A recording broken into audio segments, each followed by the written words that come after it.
In tonight's Consumer Alert, millions of people without bank accounts rely on prepaid debit cards to pay their bills. But those cards don't protect you from fraud like regular credit and debit cards do. Reporter Curtis Ming has our story.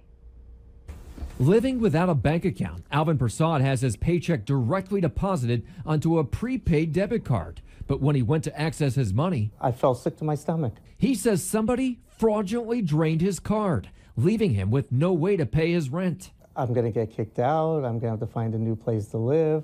When he called the card company, he says they told him there wasn't much they could do. I had no idea what to do. I've never been in a situation like this. Credit and debit cards offer protection from fraud. Prepaid debit cards that 23 million Americans use don't have the same protections. But that's set to change next year. Now, a new rule from the Consumer Financial Protection Bureau will make sure prepaid cards are safe to use like debit cards. The rules would force financial institutions to investigate fraudulent claims tied to prepaid cards, and money would generally be protected if the card is lost, stolen, or wrongly charged. They extend a lot of the same coverage that you see with credit cards or with debit cards. Now, even though the rules don't take effect until April of 2018, Alvin's card company did eventually return his money, and he was able to stay in his home.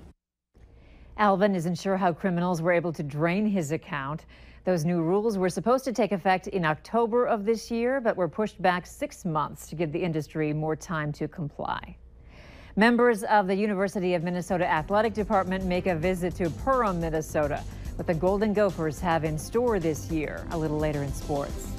And find out what's helping doctors treat their cancer patients.